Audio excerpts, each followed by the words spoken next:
여호수아 9장은 이스라엘이 가나안 정복 과정에서 맞이한 또 하나의 중요한 도전을 기록하고 있습니다.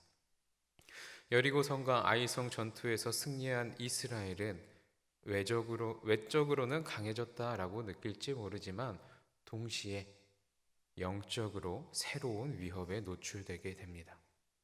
전면적인 위협이 아닌 겉모습으로 접근하는 속임의 시험입니다. 그리고 하나님께 묻지 않는 선택의 위험이 그들에게 찾아왔습니다. 이런 영적인 위협은 우리의 신앙과 삶에서도 자주 반복되는 문제이며 오늘 이 말씀을 통해 우리의 삶을 한번 돌아보시길 바랍니다. 1절에서 2절의 말씀은 가나안 땅에 있는 여러 왕들이 이스라엘의 승리를 듣고 연합하여 이스라엘을 대적하겠다라는 모습을 보여줍니다. 2절 말씀을 보면 모여서 일심으로 여호수아와 이스라엘에 맞서서 싸우려 하더라. 헷, 아무리, 가나안, 브리스, 히위, 여부스 6개나 되는 족속이 연합하여 그들을 대적하고 맞선다라고 기록하고 있습니다. 가나안 땅의 산지, 평지, 레바논 해안까지 전역이 들썩였다라고 합니다. 그 이유는 하나입니다. 왜냐하면 이스라엘 백성들이 가장 단단하다라고 말했던 여리고성을 무너뜨렸고 이어서 아이성까지 무너뜨리게 한 하나님의 능력을 보았기 때문입니다. 사실 하나님의 능력을 보았다면요, 그리고 그것을 들었다면 올바른 반응은 그 위대하신 하나님 앞에 회개하고 그 하나님을 내가 믿겠다라고 돌이키는 것이 항복하는 것이 맞아 보입니다. 하나님이 어떤 분인지, 그분이 어떻게 이스라엘을 이끄셨는지를 알게 된다면 하나님을 다시 보아야 하는 것이 맞습니다. 그러나 가나안 땅에 있던 족속들은 하나님께 복종하기보단 하나님께 대적하는 길을 선택합니다. 이것이 죄의 본성임을 우리는 알아야 합니다. 하나님을 인정하지 않으려는 인간의 완악함입니다. 오늘 세상도 동일한 방식으로 하나님을 거부합니다. 여전히 오늘날에도 이 땅에 가장 많은 사랑을 전하고 있고 가장 온전하게 이 세상에 존재하는 것은 분명히 기독교이고 교회임에도 불구하고 저 세상은 교회를 그리고 하나님을 완강히 거부합니다. 그러나 그리스도인들은 세상의 선택을 따라 살 수 없습니다. 모든 사람이 연합하고 맞다라고 말하며 하나님을 대적해도 분명 예수 그리스도를 통해 완전한 승리를 하신 그리고 승리를 주신 하나님을 기억하며 그분의 통치를 인정하는 삶을 살아야 한다는 겁니다. 아무리 수많은 사람들이 맞다, 아무리 수많은 사람들이 연합하여 이렇게 해야 된다라고 말해도 우리는 하나님을 바라보아야 한다는 겁니다.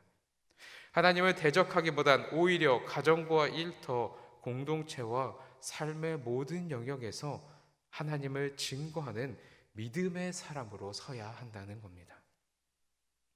가나안 족속 중에는요, 꾀를 내어 이스라엘을 속이려고 하는 사람들도 있었습니다. 3절에서 5절의 말씀을 보면 그 사람들은 기브온 사람들이다라고 우리는 알 수 있는데요. 꾀를 내어 외모와 상황을 조작합니다. 헤어진 전대, 찢어지고 기운 가죽 부대, 그리고 낡아 떨어진 신발과 옷, 마르고 곰팡이 핀 떡, 이것들은 여호수아와 이스라엘 백성들이 아주 먼 나라에서 온 사람들이다라고 믿게 만들려는 설계된 것들이었습니다. 6절 말씀을 보면 꾀를 내어 가져온 물건과 상황을 보여주며 우리는 먼 나라에서 왔으니 우리와 조약해 주십시오 라고 합니다. 더욱이 8절 말씀을 보면 뭐라고까지 말하냐면 동등한 입장에서 우리와 협상합시다가 아닌 우리는 당신들의 종입니다 라고까지 말합니다. 그러자 9절과 10절 말씀을 보면 그리고 9절과 10절 말씀을 보면 하나님의 명성을 듣고 아주 먼 곳에서 왔다라고까지 말합니다. 애굽에서 있었던 일, 요단강 동쪽에서 있었던 일, 그리고 그 요단강 동쪽 땅에 있던 왕들을 다 물리쳤던 이야기까지 우리가 듣고 왔습니다 라고까지 말합니다. 우리가 종으로 살겠으니 우리를 죽이지 말고 조약 맺어 주십시오 라고 말하는 겁니다. 여호수아와 이스라엘은 보이는 그대로를 믿고 그들을 받아들이고 화친하고 조약을 맺습니다. 먼 곳에서부터 하나님의 이야기를 듣고 종이 되겠다라고 온 사람들입니다. 정말 먼 곳에서부터 왔다는 증거로 곰팡이 핀 떡과 해진 가죽 부대에 낡아진 신발과 옷을 보였기 때문입니다. 이 상황과 이 말씀 속에서 우리가 깨달아야 할 것은 눈에 보이는 사실일지라도 지금 내가 눈으로 보고 있을지라도 그대로 믿고 받아들여서는 안 된다라는 것입니다. 사람의 눈에 보이는 모든 것이 진실을 대변하지는 않는다라는 것이죠. 겉모습은 진리를 보여주지 않을 때가 많습니다. 눈에 보이는 형상은 속을 감춰버리기도 합니다. 문제는 이스라엘 백성들이 바로 이 보이는 것에 현혹되었다라는 것입니다.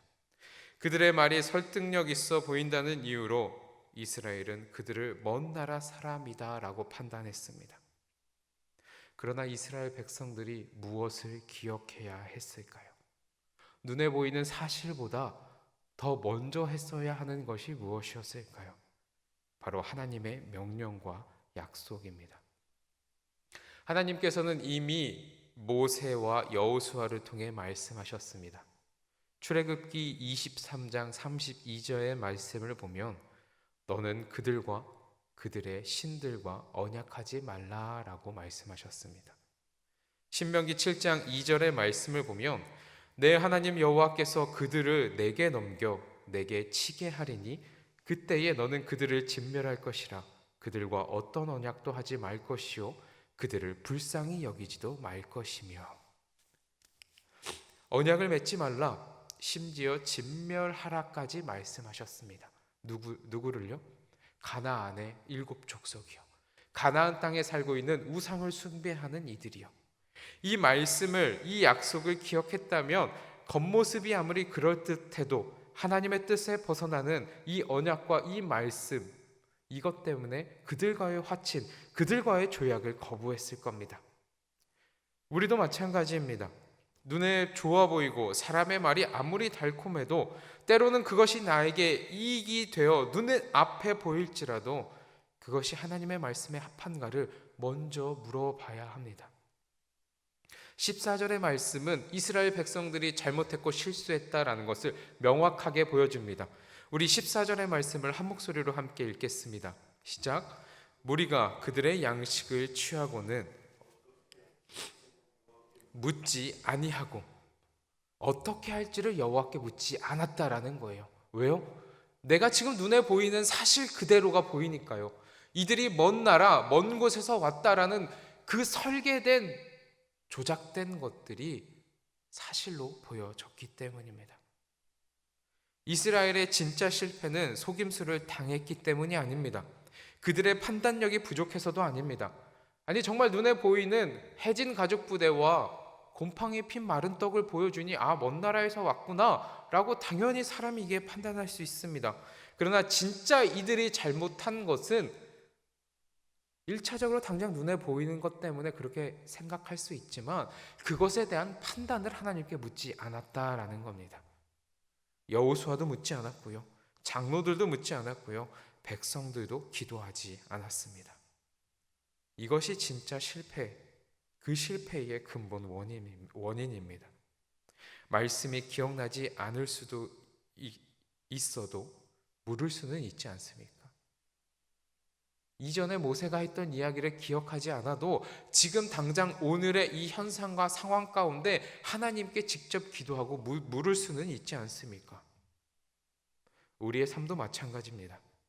바쁘다는 이유로, 경험이 많다는 이유로, 상식적으로 옳아 보인다는 이유로, 그리고 당장 나에게 이익이 된다는 이유로 하나님께 묻지 않는다면 우리는 쉽게 잘못된 길을 선택하게 될지 모릅니다. 기도가 동반되지 않는 선택, 하나님께 묻지 않는 선택은 후회가 뒤따르게 됩니다. 사랑하는 성도 여러분, 보이는 그대로를 믿기보다 그 너머에 계신 하나님을 믿고 하나님의 주권을 의지하는 흔들림 없는 신앙을 소유하길 소망합니다. 세상의 겉모습은 우리를 속일지 모르지만 말씀은 진실을 드러냅니다. 그리고 진리가 드러납니다. 말씀을 기준으로 판단하고 결정하시길 바랍니다. 모든 선택에 어쩌면 말씀이 기억나지 않고 말씀이 떠오르지 않아도 우리는 그때마다 하나님께 물을 수 있습니다. 우리에게는 아버지 하나님께 기도할 수 있는 특권이 있습니다. 모든 선택의 기도로 흔들리지 않는 후회 없는 하나님이 주시는 형통함 속에 살아가길 소망합니다. 오늘 하루도 그리고 앞으로의 모든 날에 하나님의 말씀을 기준으로 보고 하나님의 뜻을 묻는 지혜로운 그리스도인으로 살아가시길 주님의 이름으로 축원합니다. 아멘. 기도드리겠습니다. 하나님 아버지 감사합니다. 하나님, 우리는 눈에 보이는 대로 살아가는 자가 아닌 이 땅을 창조하시고 모든 것을 다스리고 계신 하나님의 섭리 속에서 눈에 보이지 않는 하나님을 믿으며 하나님의 말씀에 따라 살아가게 하심에 감사드립니다.